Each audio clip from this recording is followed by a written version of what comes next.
भद्रं पश्येमाक्षभिर्यजत्राः स्थिरैरङ्गैस्तुष्टुवागं सस्तनूभिः व्यशेम देवहितं यदायुः स्वस्ति न इन्द्रो वृद्धश्रवाः स्वस्ति न पूषा विश्ववेदाः स्वस्ति नस्तार्क्ष्यो अरिष्टनेमिः स्वस्ति नो बृहस्पतिर्दधातु ॐ शान्ति शान्ति शान्तिः.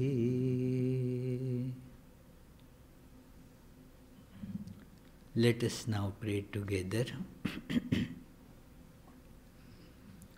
We offer our salutations to the all-loving being who endows all beings with consciousness.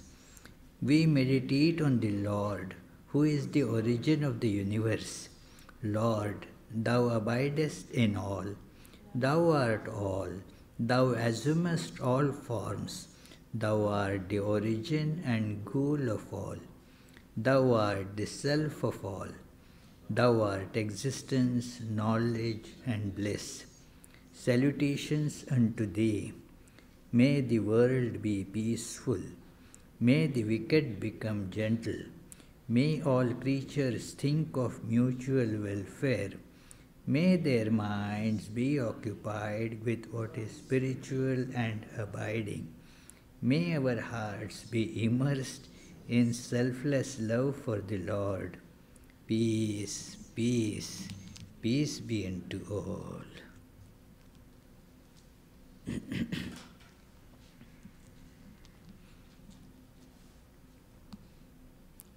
Dear friends, let us meditate on our true, divine, ever free, ever blissful self. Let us close our eyes and feel our true self in the heart as a steadily burning candle flame.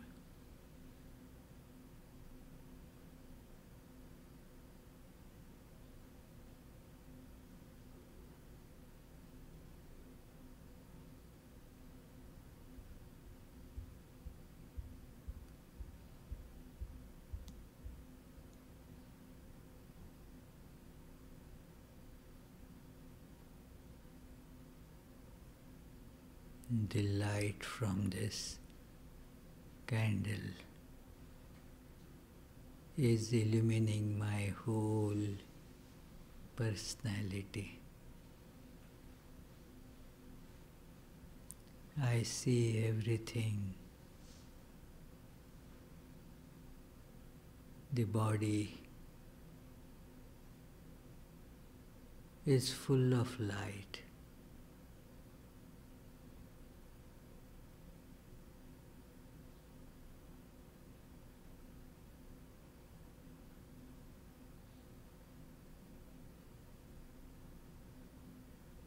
And with that, I see the whole universe filled with this same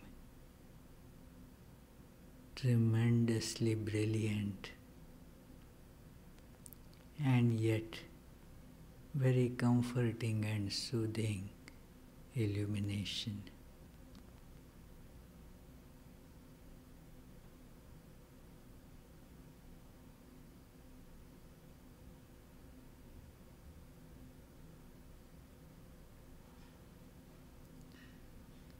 I see I am infinite.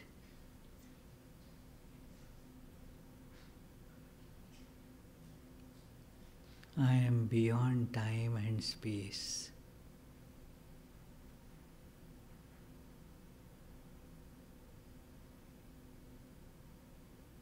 I am bliss itself.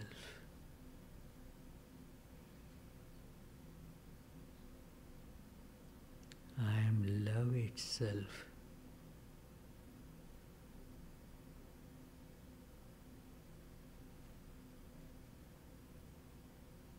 I am the divine.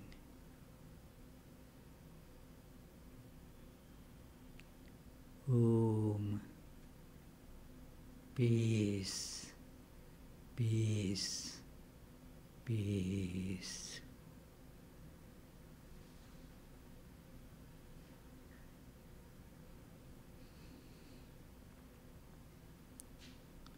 Om.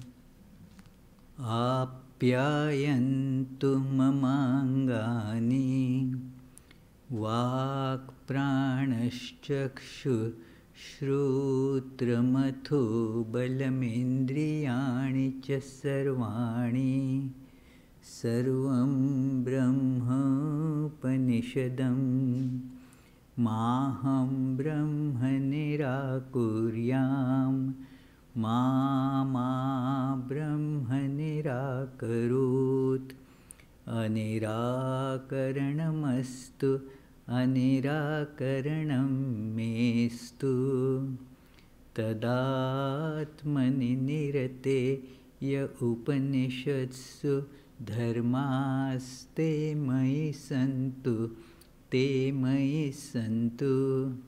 Om Shanti Shanti Shanti.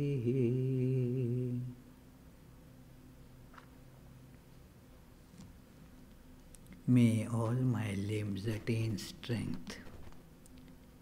May the body, the mind, the sensory and motor organs, and the life force become efficient and capable. All is the one without second, blissful, luminous existence. Let me never deny this truth of oneness. Let this truth never reject me either. May all the virtues necessary to experience this truth in life and thus reach the goal be with me. Om, peace, peace, peace.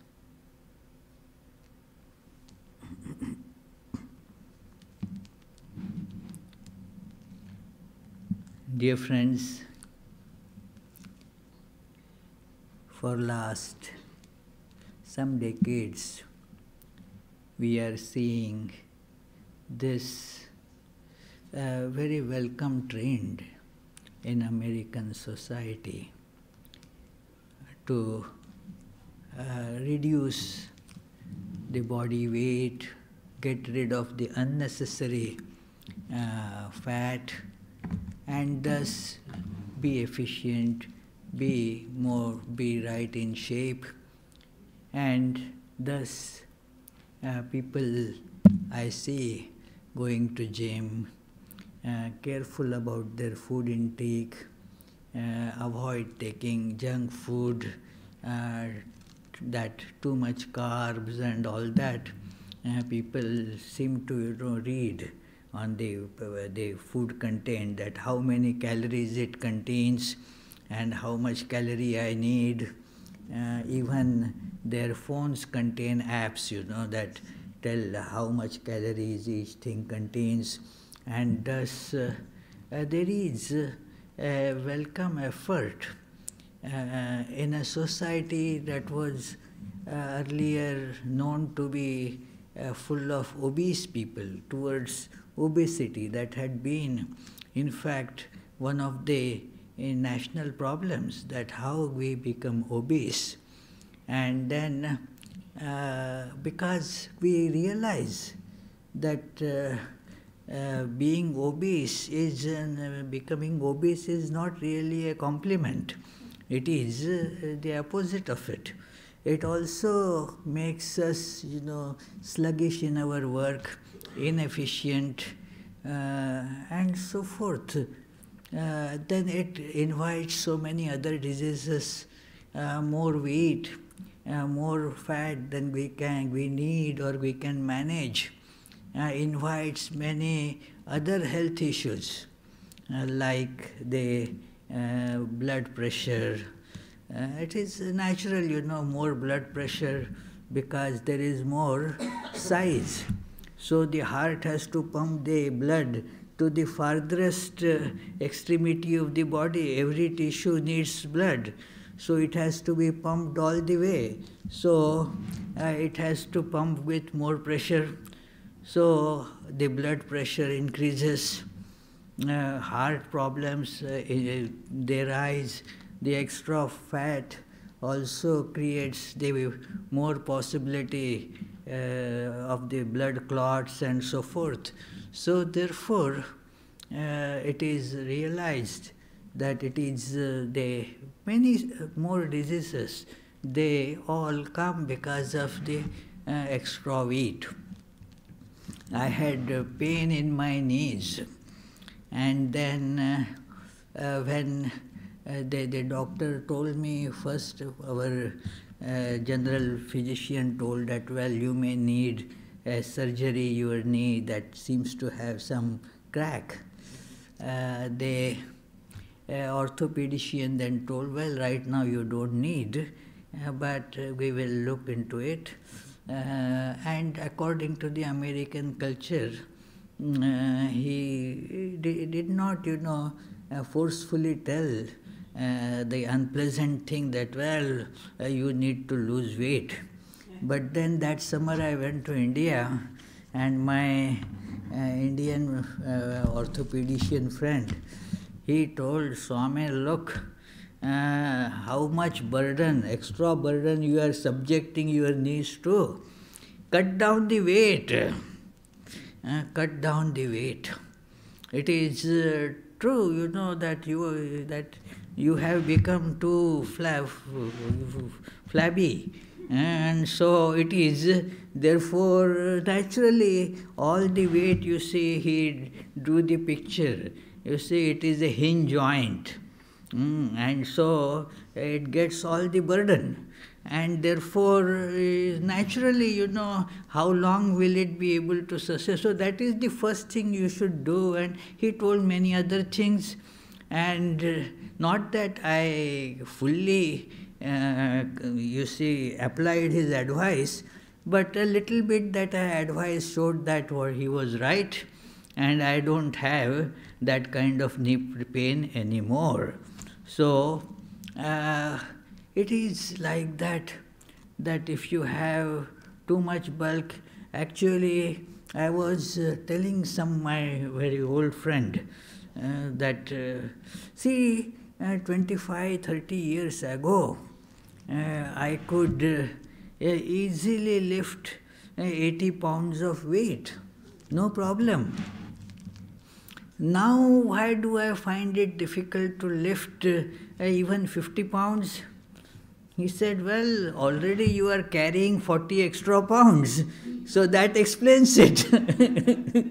It is, all the time we are carrying a bag full of garbage, you see. Imagine, a bag full of garbage weighing 40 plus pounds, if you are carrying all the time, naturally, you will feel weighted down, you will feel tired, you will feel lazy and lax and so forth. Moreover, it has a cumulative bad effect. It gives rise to a vicious cycle. What happens that, every tissue demands its food. It needs food. So you tend to eat more because every tissue is requesting its food supply. So because there is much more tissue, then you have to get more food for each of that, and thus you tend to eat more. Thus you become more flabby, and then that is how this vicious cycle continues. It is, but I see this very good trend that people are cutting down on all the junk food. I don't know whether the sale of the sodas have gone down or not, but many are conscious about it. I see that it is because it does create lot of problems. People have become aware of it. And same thing as to the body. You see it about the living space, our house also. The more things than we need or we can manage, we keep on buying. It is like putting extra food, unnecessary food inside. We keep on getting more things, and it also has that same effect. Too many things, lot of clutter inside. It is, you can see, come in my room and you will see, it is a lot of clutter. Too many things. And then what happens? Exactly like the too much fat on the body, too much weight. So functioning in that space also becomes inefficient. It is, you don't find the thing that you need at the right time because there are too many things strewn around here and there. So you keep on looking for the thing that you need all over and stumbling on all the things that you don't need. It happens. Somebody like me told that how it happens that when you need something, you find everything except what you are looking for. And that is the issue. It is just like extra body weight, extra too many things. And then it again goes on increasing because you don't find it, you need it, go and get another. So it again becomes, throw it somewhere, becomes an added junk all over. It then becomes, more clutter, more dust, so many other things. More critters get into house because they have nice place to hide and so forth, you see. So it is... So the same problem, in the body, that it keeps on getting accumulated. But more importantly, all this is actually connected to our mental life too. In fact, the mind is what makes all the body work. It is the software that makes the hardware of body, including brain, work. And so the health of the mind is much more important than the health of the body. Anybody working with such machines, they know that it is the software problem that is more tricky and more bothersome than the hardware issues. So the problem of mind is also similar. We have to see that we reduce the mind weight. If it gets weighted down, same thing, it becomes inefficient. It cannot do its work. And thus, since it is the controlling authority, it sends wrong signals to body as well. Therefore, one gentleman used to come here very often. He told me, Swami, like many, he also used to go through the bouts of depression and high elation and so forth, you see. He said, Swami, when I feel elated, still I eat more, and when I feel depressed, still I eat more. It is I said, yes, in both cases the same thing is happening, that the emotions are not being properly controlled, and therefore they have this effect of losing control over the body as well. So you tend to eat more, you feel kind of, what is to be done now, the depression sets in, so then you eat lot, and then you feel elation and want to celebrate, then again eat more food for that. The result is same. It was, I saw, when the mind is like that, either elated or depressed, the results are similar, it becomes erratic. Near the that Fenway Stadium, the Red Sox Stadium in Boston, when Red Sox would win, or when they lose, a similar thing. If they lose, I understood that the fans were so frustrated because of the loss. The result was all the cars around, their windscreens were smashed. And the same thing when they won, in the joy, what to do now? The joy cannot be contained. Okay, break the windscreens of the cars. So that is a fact that came in newspapers. So therefore, with the same thing has to be applied to mind. Mind also refuses to think right, think straight. If it is having too much clutter, too much food, like we'll see what is the food for mind. It is and lot of that makes it diseased, makes it not useful at all, becomes a burden. Just as extra body weight becomes a burden, so also more information than necessary, more information that we can use is also a big weight on us. It must be remembered that it is what is the food for the mind. What does mind do? Let us first see that it determines almost everything that the body does. Just to give an example, if you have a record player, say a boom box, then what it plays determines on what CD or whatever such thing you put into it, it will play that. So similarly, the body functions according to what is in the mind. So mind, the function, according to the Hindu psychology, the mind has 4 functions. It is called subtle body.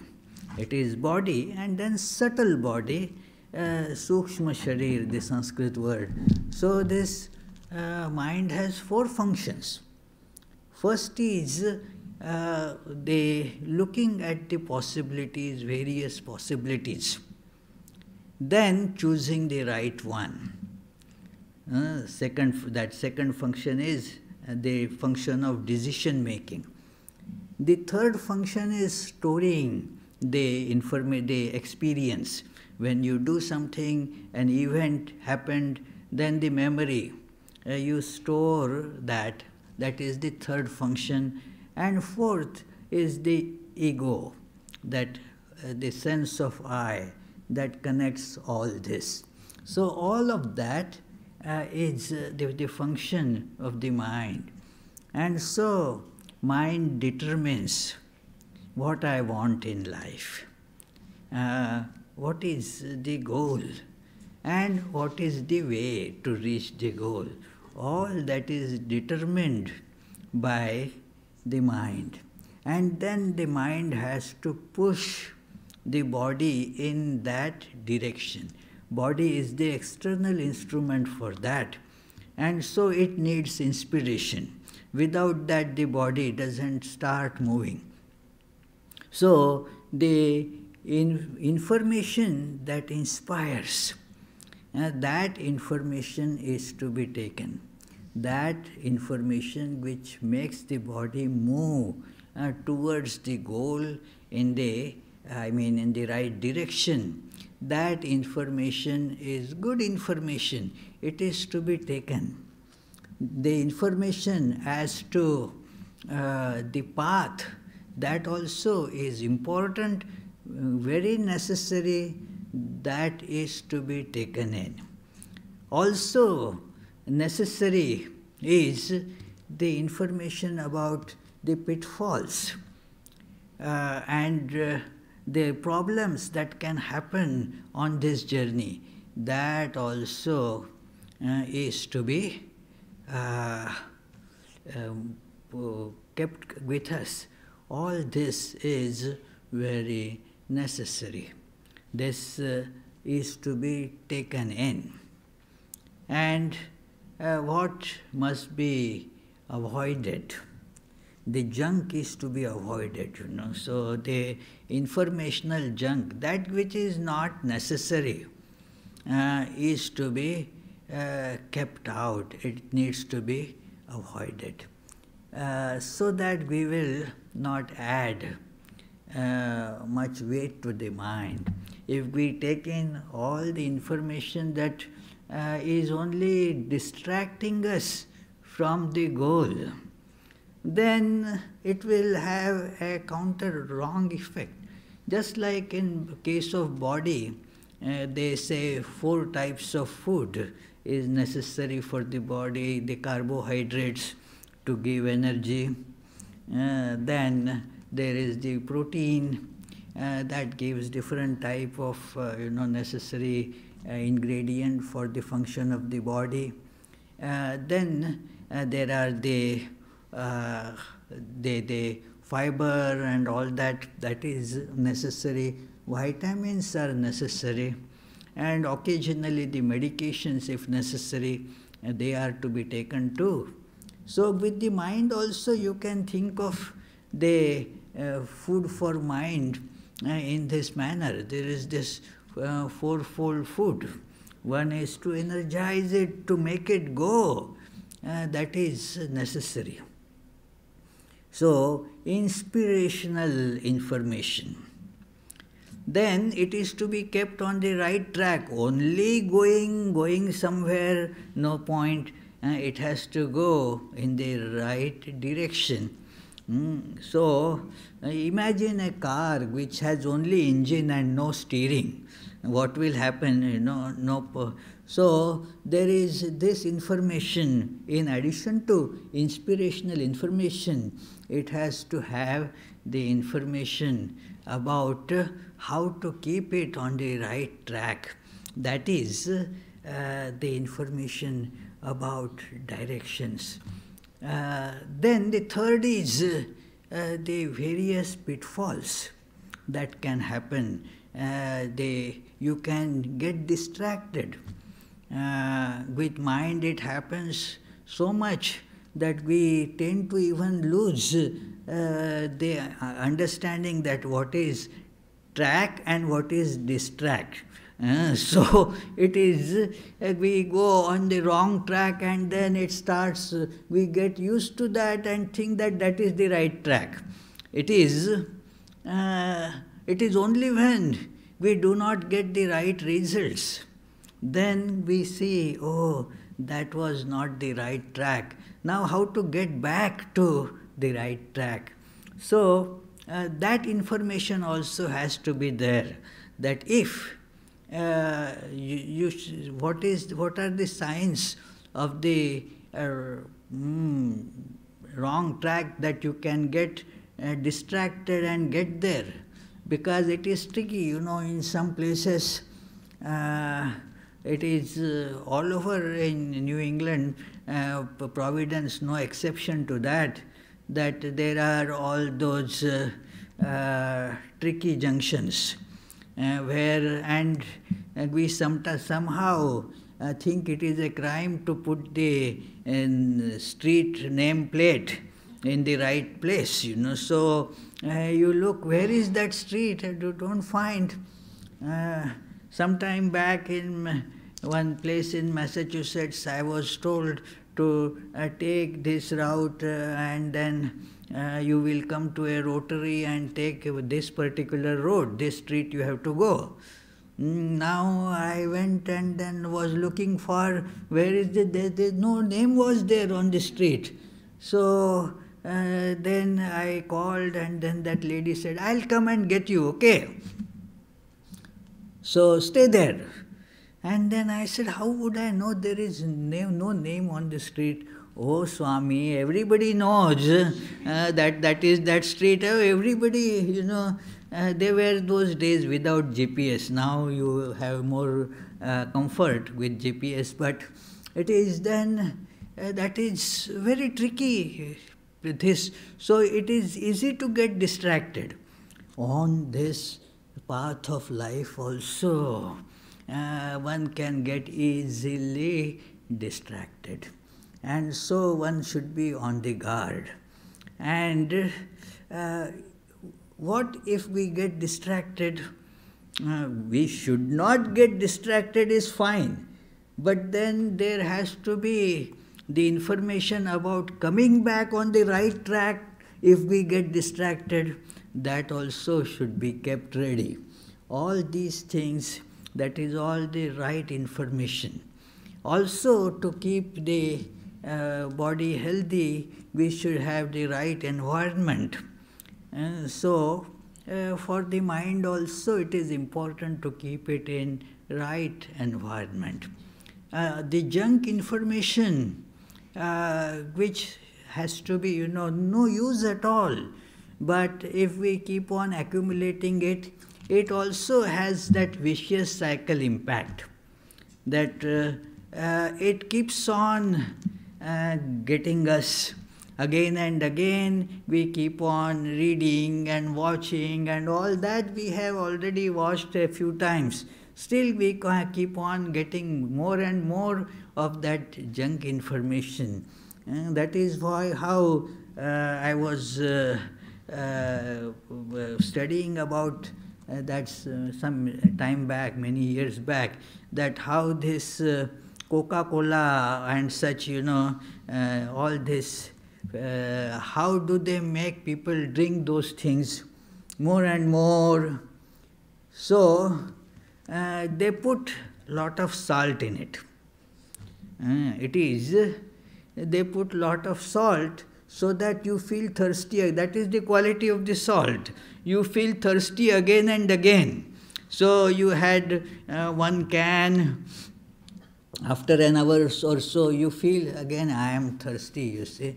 Also, because of the lot of caffeine, you have to go to bathroom several times. So all that liquid gets out. You feel thirsty again. And so you again drink one can. And just then to mask that salty taste, you put salt and then you don't like to drink salt. So to mask that salty taste, they add lot of sugar. That sugar is not our regular sugar, but that high fructose corn syrup. It is cheaper and so forth. So it is all that is laced with everything that can spoil your waistline. I mean, it is all that is ready there. So this wrong information producers also do the same thing. That information which will distract us from the path. It is, they make us addict to that. That we have to go and sit before the idiot box as it is and then watch that same thing again and again. It doesn't, add anything new. It disturbs the mind. We start, instead of what is necessary to think, we start thinking about all that is simply unnecessary to think. What is happening there in that Korea? What are you going to do about it? Are you nothing? But then keep on reverberating that, and thus what happens is you do not do what you are supposed to do, what is necessary for you to do, that you do not do. So this is how you see that the wrong information, like wrong food, it has the tendency to go on getting added. This junk information also has the tendency to getting, added more and more. And then it starts, it builds its own mass. And then the right information starts becoming dysfunctional. It doesn't get the scope. This new distracting information gets the predominance. So it starts coming out of your physical system, mental system, and then physical system. And what happens thereby? See, we start going away from the goal. The goal is happiness. The goal is happiness. Nobody will disagree on this, that the goal of our life is happiness. It is. And, well, how many happy people do you find, you see? Everybody is surely trying to be happy, but the whole world, as Lord Buddha said, is full of suffering. Why should it be so? Because we go on the wrong track and thus miss the goal. We see the sign that frustrating problems, unhappiness, loss of, any motivation to live. It is all those things. So the psychologists and counselors, they get lot of clients. It is because so many people are having these problems. So therefore, it is a very difficult situation that we see, because we go on the wrong track, because the wrong information has taken over, and thus we do not go towards the goal that is happiness. It is. So we have to see, if happiness is my goal, the right information, the right mind, a focused mind will tell you where is happiness. It is a very important thing, to where is happiness. Like when you want something, you first try to find out where do you get it. Well, where did you get this nice piece of jewelry from? Then, that shop sells it. I got it there, and it is actually, I got it at a very cheap rate. It was, I didn't have to pay much. It was on sale. So I got it. Oh, you get it there. Okay, so let me go there. It is important first to know, I want happiness. Where is it? It is, and some energy has to be spent in locating that. That is what we normally do when we want to find out something. Then, where it is available, you Google it, you ask other people, you find out how to get there, and so forth. So now people are so well trained in all these things that, Swami, no, I'll manage, I have on Google all this information. The other day, one of our members needed to go somewhere. and how to go, what bus, and another, young man, he immediately said, well, that is all available on Google. You see all the track, the bus numbers, this, that, and well, and thus it could be accomplished without a hitch. Because this is the place I have to go, here is this bus that will come, here that bus will take me at this, and then from there I have to walk for so many minutes. Everything is then known. You are on a chartered route, no worries. So one has to spend some time in getting this information, getting this knowledge. And where do you get this? Had that person asked me, I don't know. It is, but the person who deals with these things, that person can tell you, oh, yes, yeah, I can tell you immediately, since that person was right here at that time, that I can tell, immediately, he could tell. So, therefore, we should ask people that what is the goal in life and how to get there. You will see these questions in Bhagavad Gita and Upanishads and all such texts, you see, that ask this question to a right person. That, okay, please tell me that how one can get the ultimate goal in life. What is that goal? How to get there? How can I go beyond this ocean of suffering? Please tell me about this.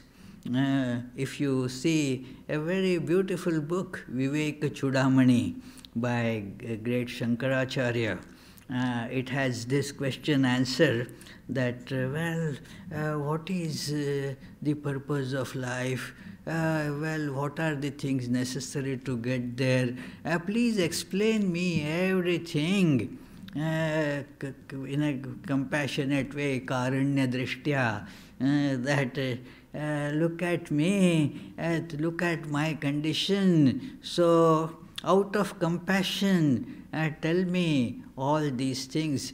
Out of compassion, because I can't compel you, you cannot demand this thing from the teacher. If the teacher feels like telling, the teacher will give. It is out of compassion the teacher gives.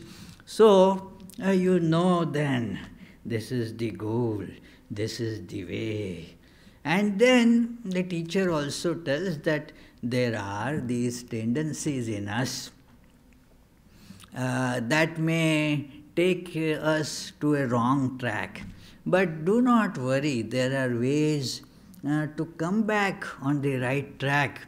You have to check those tendencies, direct them properly, and so forth. So that is how you come back. Now, all this wrong information that we have collected, that is what drags us on the wrong track. It is because it has its own, the load.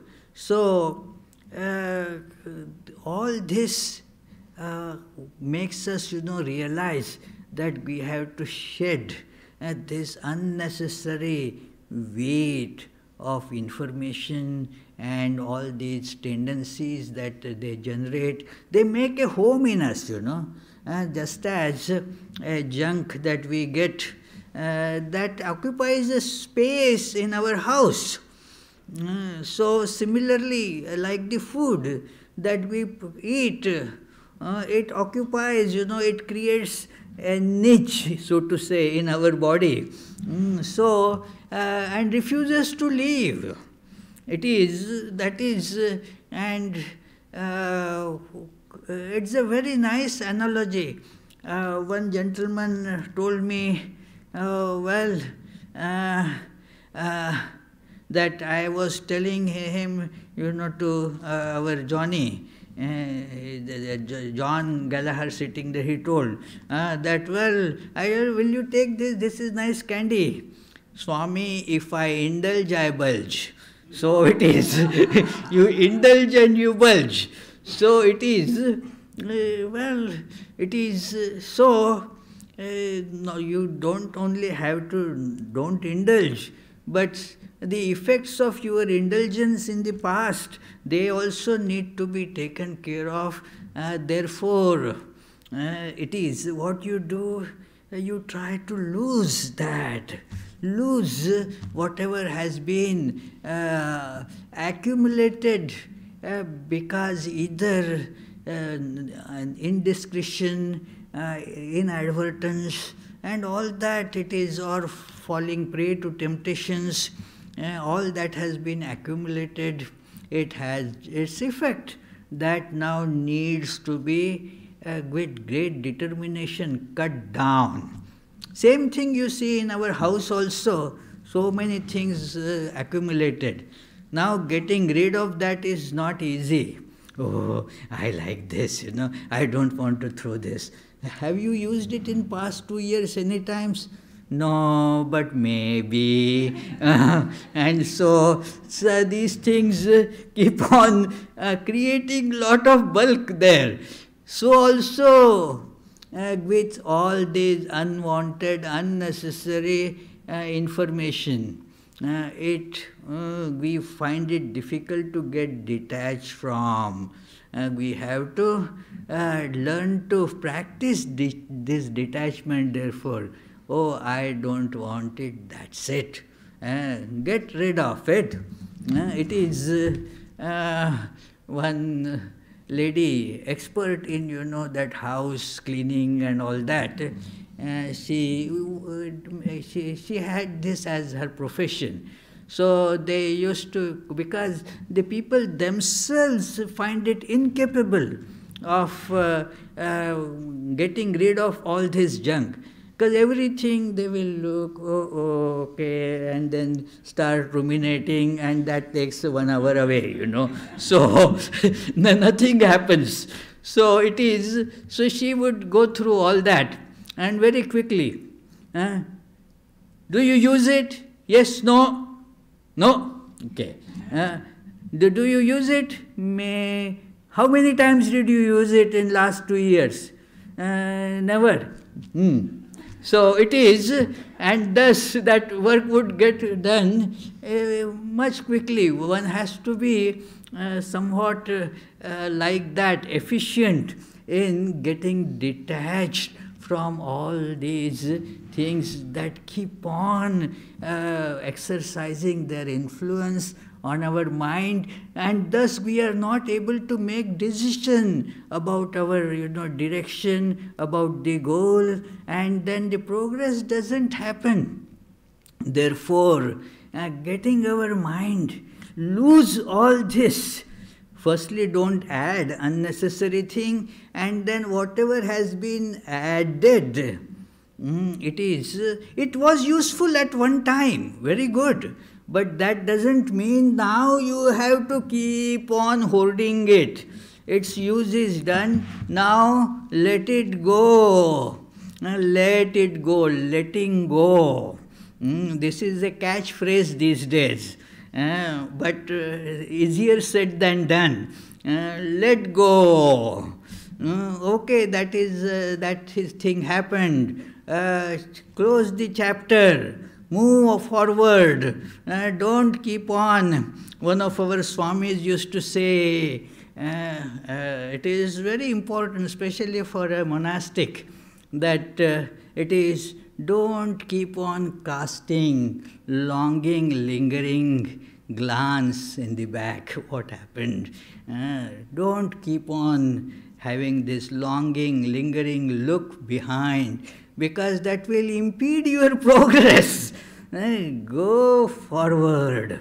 So this is, they let that whose utility is done.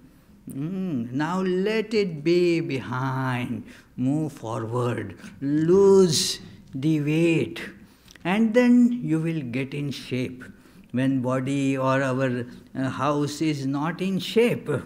The other day, I was talking to one lady in India, and then I said, "Oh, okay, do you want to come on Skype? We can talk, so you can see and I can see you." And she said, "Swami, no, no, no, not right now." Well, what?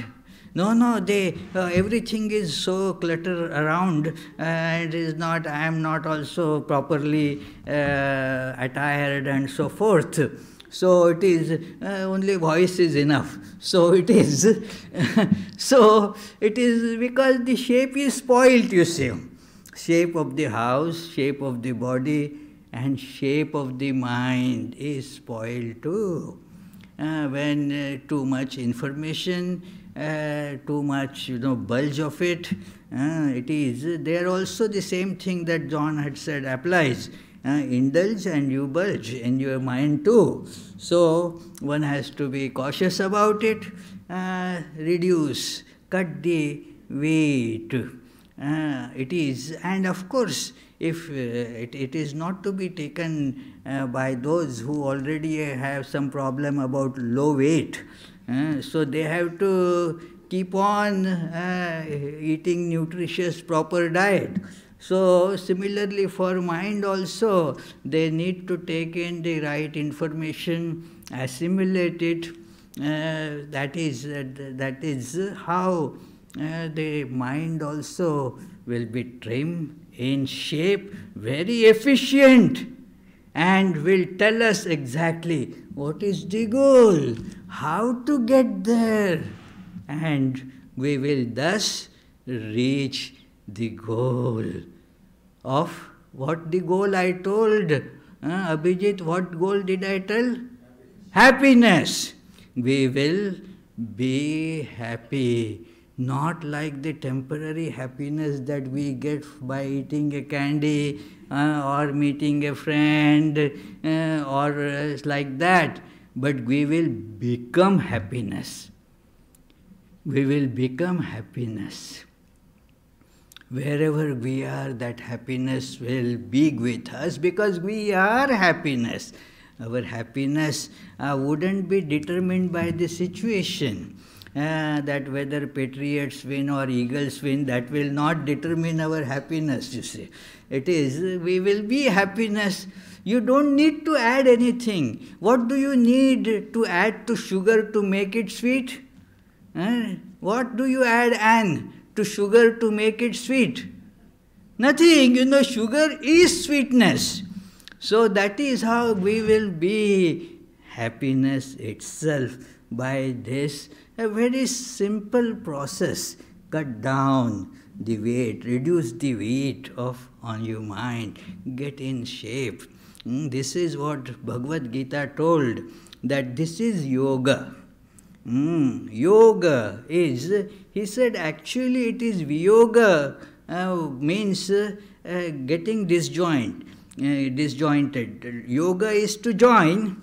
He said that we are already that. We don't have to get joined with happiness. But we have been joined with this unhappiness. That has to be cut. And thus we will regain our happiness. So let us pray that we get this message and thereby achieve the goal. Thank you, friends.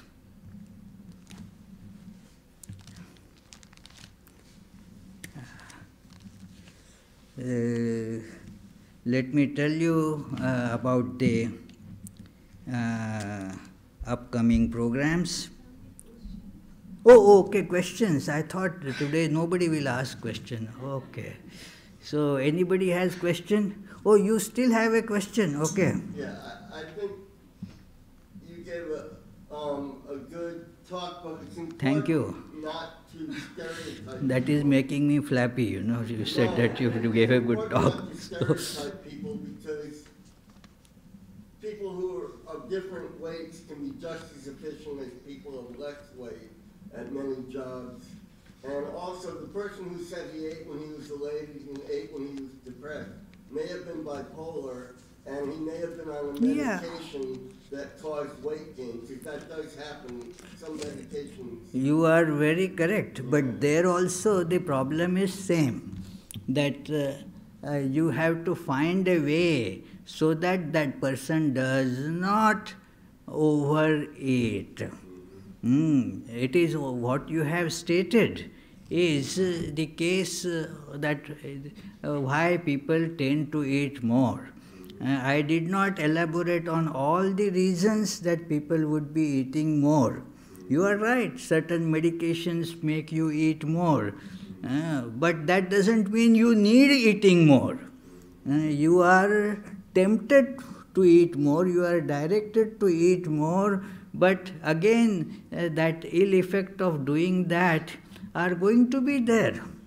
Therefore, actually, that advice, this question is an important question, where certain medications, certain states of mind make you eat more.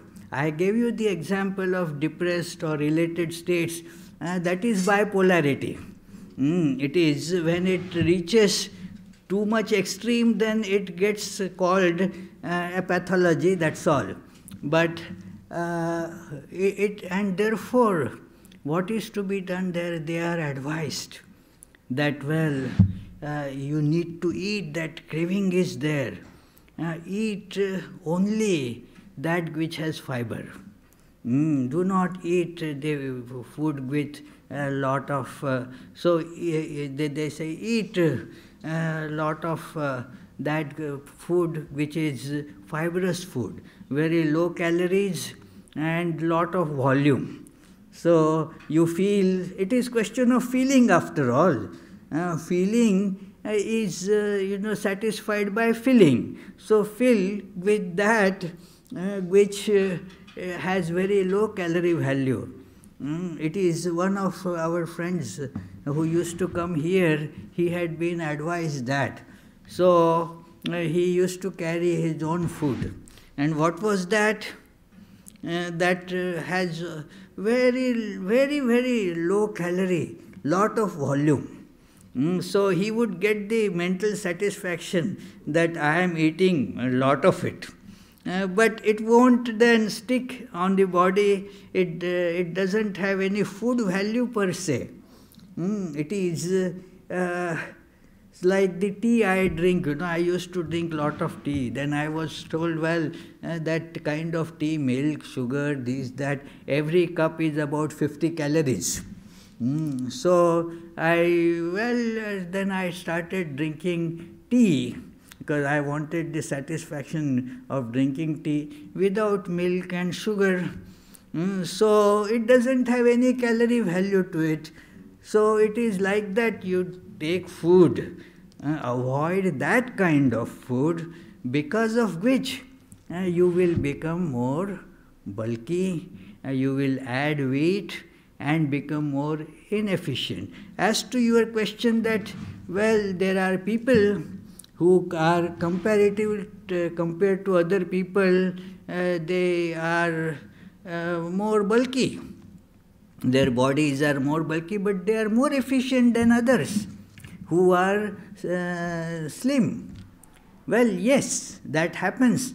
But in that case as well, this rule applies. If those people, they are in right shape and right weight, they will add to their efficiency. Because of their very highly efficient program, in spite of the heavy body, they are more efficient than some who have a comparatively slim body. But if this body, their body is more in shape and slimmer, yes, their efficiency will surely increase. Any other question? Oh, okay, Carol, and then you. I probably shouldn't be defending this, but in reality, the sheer pleasure cannot be overlooked. The sheer pleasure of food. Yeah, it is therefore we have to find out, is that really pleasure? We have to change that attitude. That is the wrong perception that we keep on re-emphasizing, that it is pleasure. That is what that Bhagavad Gita and Viveka Chudamani, the book that I referred to, tells that we start calling that which is misery as pleasure. It is that understanding is to be changed, that there is pleasure here. There is a pleasure in eating candy. Now what happens? This wrong information has created this. So see clearly, is that pleasure? Ponder over it, and you will see that that is not pleasure. And then imprint this information so emphatically, with all that what you call highlighting and all that, so that this wrong information will not get a chance to come up. So that is that pleasure is,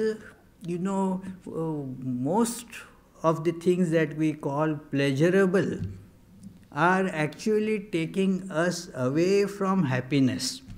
And that is why one feels frustrated. What is frustration? You go with certain expectations, high expectations, and then those expectations are not met. In fact, the reverse of it comes, and then you feel depressed and frustrated. So that is the fundamental reason for this, is this wrong information that here there is pleasure. So we have to examine that, where is the pleasure, and then come to a decision. You will see it changes then. That what you used to call as pleasure, you see that it is the cause of unhappiness. It is, I quote one verse from Bhagavad Gita. I love that verse. It really helped me a lot. And that is, ye hi sansparshaja bhoga dukkha yonaya evate adyantavantah kaunteya na teshu ramate buddhaha. Wise people keep away from that pleasure which comes as a result of contact between sense and sense object, by seeing that actually this is the cause of suffering, this is the source of suffering. That is why you should be, one should see these things, that what is attracting me is a trap, like a candy attracting me. And then, hey, let me take it. Now isn't it a trap? It is no pleasure. It is a trap. See the trap. Like a mouse, if it doesn't see the trap, it only smells that all those pleasant things. What happens? Yeah, exactly. That is what happens to us if we go to what is called pleasure. They are all traps. We get trapped. That is, therefore, one should therefore take in the right information about what I told in the beginning. I want happiness. Let me first find where that happiness is and go to that. The other distractions of this pleasure and that pleasure and that pleasure, one should see them as traps, because that is what actually they are. Yes, Judith, please. Okay, Tommy. She is very generous, she is. Like the example you gave about the wooden apple in the desert. Yeah, correct, exactly, yeah. They are just like that. You remember that example. It is a wooden apple or a desert, water in that desert. Swami Vivekananda gave that experience of his own, that he was moving in that desert area of Rajasthan and was seeing so many lakes all around and was wondering why people call it desert. Then he thought, well, I am thirsty, let me go to one of these lakes and quench my thirst. And then as he went, he saw no water. It was, then it struck him that this is what he had read in his school books. Mirage looks like water, looks like pleasure. Actually, it is the source of suffering. If we do not realize it, then, I don't have to explain, we are all well experienced in that. So, it is very good. Thank you, Tommy. Yes, Judith? You were referring to basically when your mind gets cluttered, just like your house can get cluttered, your mind can get cluttered. And I wondered what advice you might have for someone who tends to clutter their mind with things that have happened in the past, like, oh, I should have done this, or if only I had done this, or I made this mistake, and their mind is cluttered and they don't move forward. Exactly, you are very correct. As I was telling earlier, that this has the domino effect, Already there is clutter, and then the brooding over the clutter keeps on adding it more. Then you get into guilt feeling that makes it still more cluttery. So therefore, yeah. What advice would you give someone? What advice would you say? Just stop it? Well, no. It cannot be just wish. It doesn't happen like that. You have to apply the right means.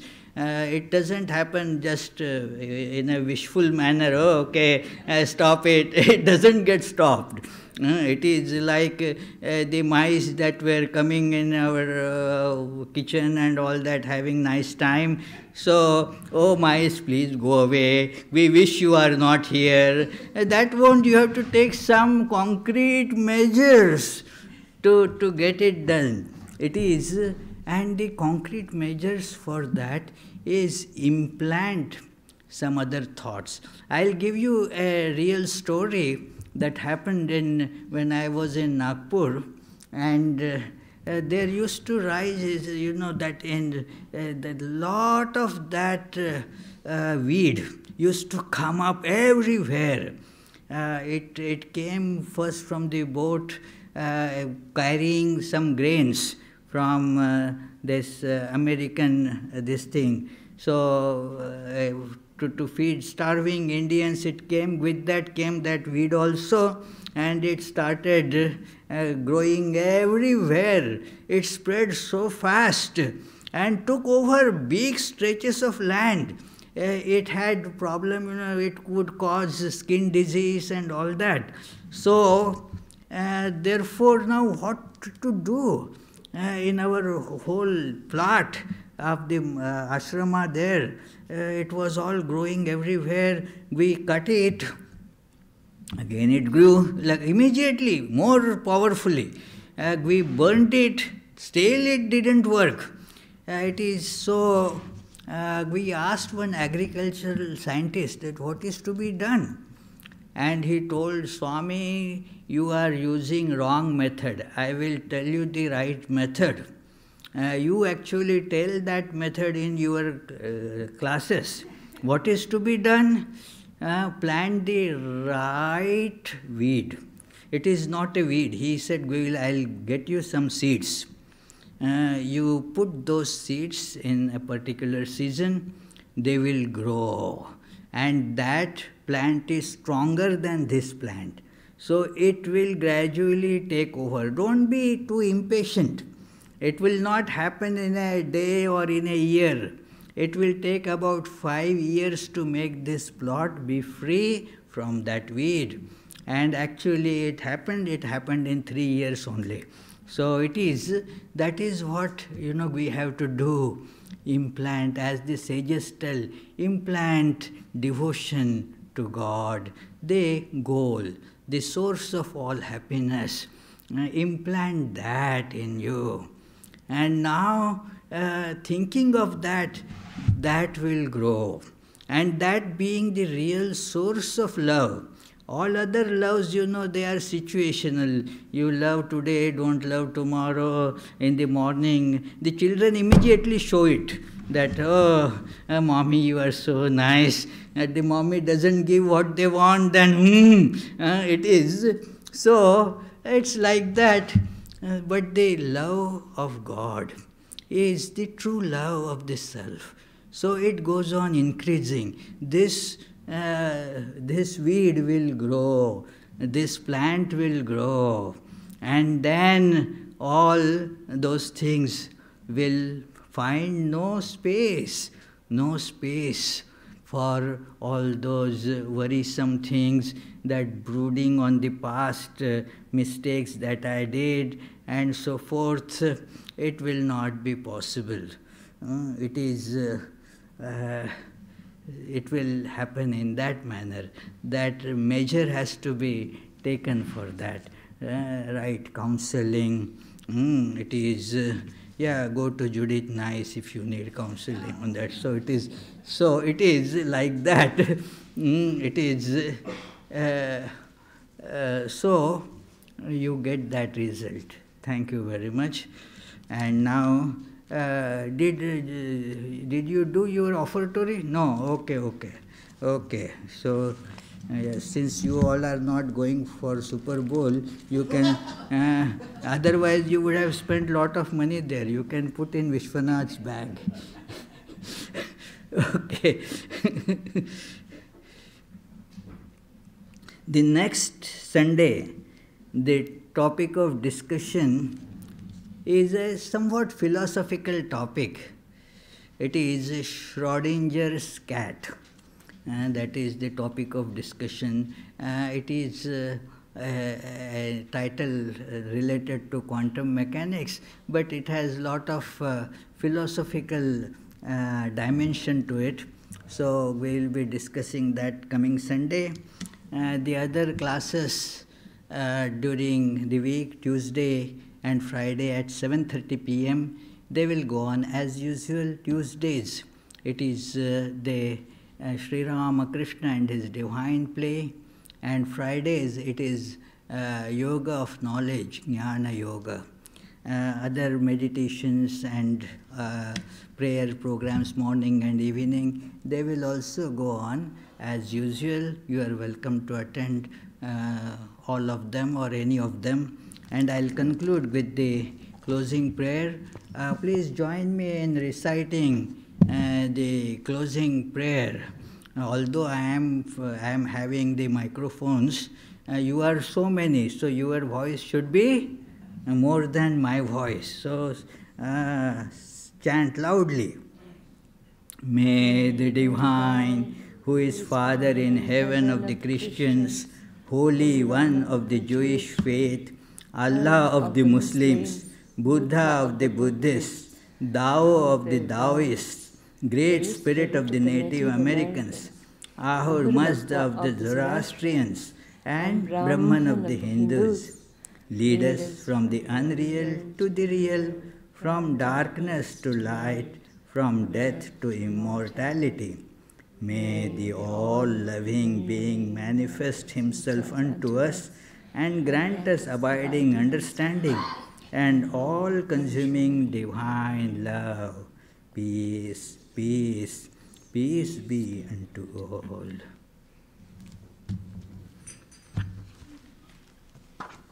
There will be now Arati, and after that soup supper. So